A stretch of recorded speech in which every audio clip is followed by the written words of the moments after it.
So let me tell you why I haven't been making any videos lately.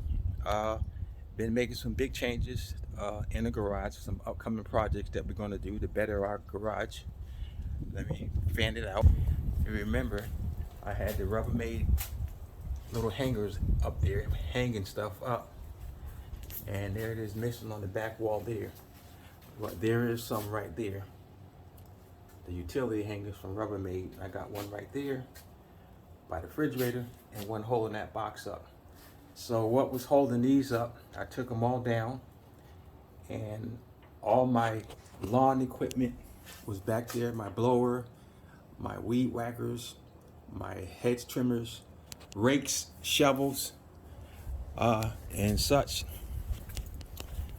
are gone because we have a shed, storage shed that my wife and I bought, and we're sharing it. And I have to say it's probably a 10 by 12 maybe, 6 by 12 maybe, double bolt lock. And I don't have lighting to it yet, but we're getting there. So this is the tool shed. You can see I hung the Rubbermaid stuff up on there, and there's all my weed blower, my edger, my trimmer. There's an edger right here. There's another part of my edger, rakes, shovels. My lawnmower is over here, and then all the stuff that I use to pressure wash the house, weed and feed, and also stuff I use to kill spiders, ants, and termites. So this is my side of the shed, and I had a shelf built, and this is my wife's side of the shed over here. We're sharing it. So let me show you what I have so far. So I have a light and receptacle in here, drill holes through the 2x4s and stapled them up, run across the rafters, and plugged in to a light. So this right here is the 12 3-cord, I believe it is. And what that is you have a home run wire, which is a hot wire. Then you have a negative wire and a ground. So the home run wire, I believe, is black. The negative wire is the neutral wire is white, and of course the ground is copper. So what we have to do is get power to this shed, and what I'm going to end up doing is I'm going to put a shelf right above here, and I'm going to put a receptacle here, and then I'm going to go on the same side over here where my wife stores her stuff. I'm going to put a receptacle in over here. I may hang that receptacle up there, and then you wire it in series, of course. So it's going to be wired from here, and I'm going to run it up through the same holes that it should fit, and then go across here, staple it, and then I'm going to drill through the rafter here, drill through here, drill through here, and then staple it along the back side, and then bring it along here, and bring it down towards here, and then to my shelf, and then I'm going to have to run it over here. This will be rough wiring when I do it, and run it up along the rafter here. I'll probably have to staple it up against the rafters here. Staple it, drill a hole through the middle and come down and figure out where I'll put the sock. I think I'll put the sock either there, yeah, up there out of her way. I don't think I'm gonna put one down there low. Now the laws are that your light switch have to be 4 foot off the ground. Sockets 24 feet, 24 inches, maybe 2 feet. But the rule is every 6 to 12 feet you can have a socket. So I don't need that many sockets in here. So like I said, one in here would be fine. That's 5 to 12 feet. So that's within code. And one over here is 5 to 12 feet within code. Then what I want to do is I'm gonna have a light there, and I'm gonna have a light fixture there to light it up at night. And so that again is gonna have some 12-3 cord, and coming off of it and running and drilling a hole through there where the light's gonna go there and over there, and patch it in over there. And where I'm going to get my power to power my shed is I have a GFCI outdoor weather receptacle. So what I'm going to do is take this box off and get the other type of receptacle cover that sits in here, and it's also going to be outdoor GFCI power weather outlet, and it's going to have a cover on it. And what it has, holes in the top, the sides, and the bottom where you can run wire at. So what I'm going to do, I'm going to have to run the wire down the bottom, and I'm going to have to get some conduit, some liquid, what do you call that, liquid angle wire or conduit, which I can put the wire in and run it down here, and then dig a trench. It has to be at least 18 feet deep. Run along here,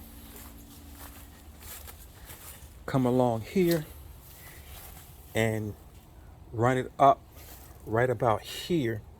Or if I didn't want it in the front, just continue to dig a trench and come around the side where it's not going to be seen, and get a 90 angle degree for the new box that I will get to run inside to that light cord to get power. Then what I want to do is, once you have an existing power receptacle, which I'll have one here, I'm going to have an outdoor receptacle. So I'll patch in, drilling the hole from the inside out this way, and putting an outdoor receptacle out here so I can have power out here on that side. Now I don't need to do one on this side simply because I have power there. So I only need to have one GFCI outdoor power cord. Now I don't need a GFCI power cord in here because the downstream one is the GCFI rated receptacle. So if anything will blow, that fuse will pop, because I'm not going to have anything in here really powerful except 12-volt battery chargers to charge this and to charge that. And so that's all I need. I rarely use the gas weed eater anymore. And so my gas cans are in here, all my lawn equipment that comes out of the garage. So those are the things I'm going to be working on. And I may build some more shelves and do something in here to make some more room to put some stuff in here.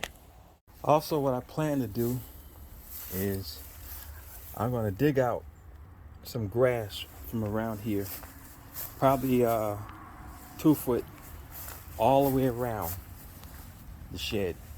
I'm going to dig up 2 feet of grass that goes all the way around the shed. And unfortunately, I can't get to the back. I'm going to have to figure out somehow to get back there to get something in there to stop critters from going underneath there. So I'm going to dig down about 4 feet, and I'm going to get some aluminum roof flashing, and I'm going to put it down in the trench. And what I'm going to do is cover from here all the way down, and I can use staples to staple it across, and that'll keep critters from going out, because critters dig 4 feet and go under. So we don't want snakes, we don't want cats, possums, any other rodents, mice, rats getting inside underneath or have anything underneath die. So we're going to do it on this side, we're going to do it in the front and on that side, and at some point we're going to get a ramp and have the ramp come out here. So that's what my goals are, and it's going to keep me a little busy. 15 amp circuits go straight down. So this is a 15 amp circuit, and 15 amp circuit requires 14 2-wire or 14 3. If you got 20 amp, you have to use the 12 3 or the 12 2. So I'm on 15 amps, so we're going to replace this outdoor receptacle with a waterproof Trimac in-use water cover, and we're going to get this piping cut 18 inches in the ground. So let's get that done. Okay, just like I thought. Let me get the view here. Well, my hotline came out as soon as I pulled this out, but if you can see down here, that's line in and here's line out. So my load is going to be coming out there. So this is line in coming from the house. So I don't like particularly putting the wires down in the hole here, because as you can see, it came loose already. So we're going to loosen it up, and we're going to switch these receptacles. Hey YouTube family, friends, Rev It Up Mustang Fanatic Home Edition, where we're taking the opportunity to make some upgrades to the house. And when you own a home, to save money, you need to learn how to be an electrician, a plumber, HVAC, to work on your AC. Yeah, and the more you can do, sorry for the interruption, I had a phone call. The more you can do, the more money you can save. And I'm not a licensed electrician or plumber or HVAC, but I know it from experience, from owning homes, trials and errors, learning, and save lots of money doing vinyl siding yourself, screened in porches and stuff like that, doing it yourself. And of course, we did day one yesterday of getting our weatherproof GFI receptacle in here. I had to do some MacGyvering. There's a piece that goes around here that I'm going to put back that I had to cover up. I had to cut off so I can get this 1/2-inch pipe, which is going to go down in the ground. But anyway, that's how it operates right there. I got power to it right now, and that's the circuit blown, and that's the circuit operating. Okay, so that's GFI right there. So I'm gonna put the beautiful vinyl plastic back around here after I take this apart. I got to shut the electricity off from the inside though. So I got that, so I have my way for my 14-2 UF, which is underground wire. 14-2 is just gray wire that can go underground, and it's a black, which is a hot, a white, which is a neutral, and a copper, which is a ground. Now technically you can just run that underground, but when it comes above ground, it has to have a conduit. But we're going to run a conduit underground, but it will go 12 inches underground without a conduit, and 20 inches, 18 inches down. But I believe because this is 15 amp, you wouldn't need a conduit. You can just go 12 inches down because it's a 15 amp. But however, we're going to go 18 down, and with a 1/2-inch PVC pipe, and we got to run it over to the shed. And here's my entrance into the shed right here. I just got that covered up, and I used that putty to seal up the hole, and it sealed it up on the inside pretty well.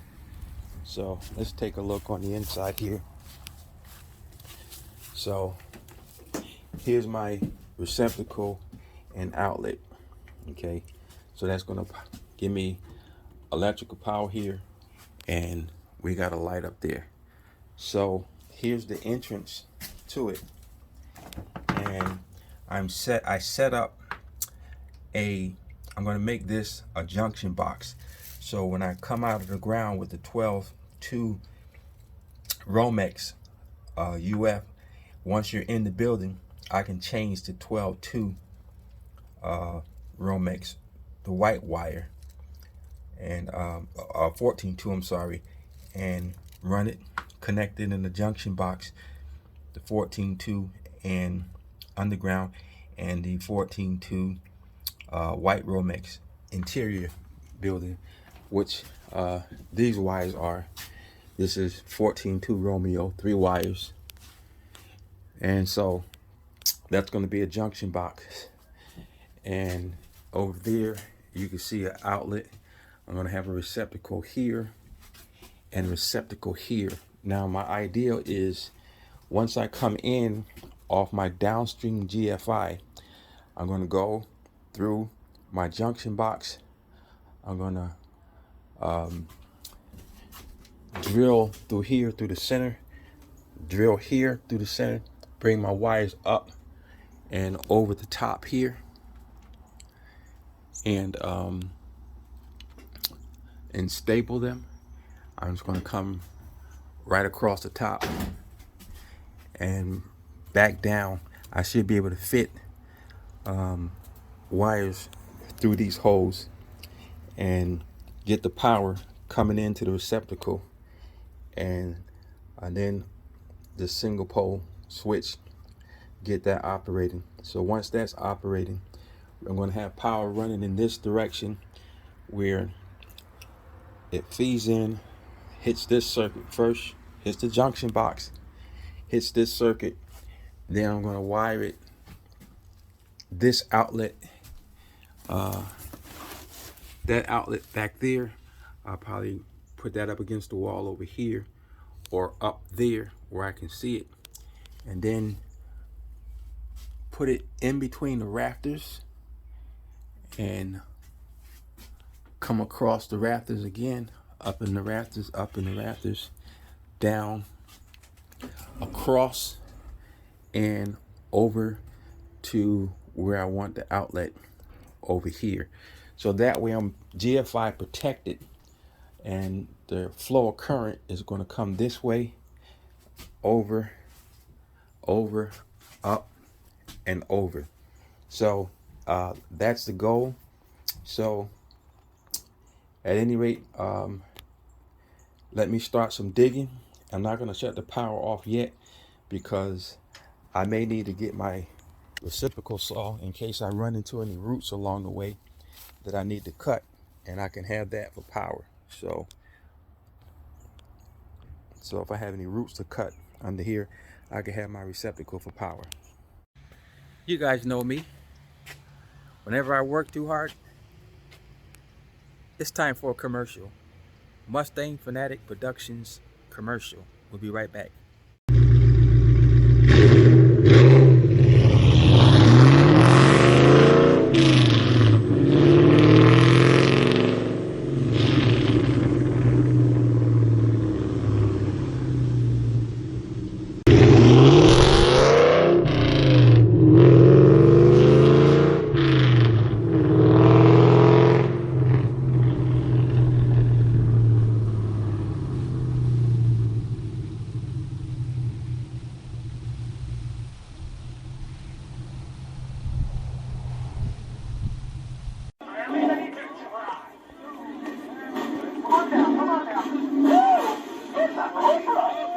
You heard it?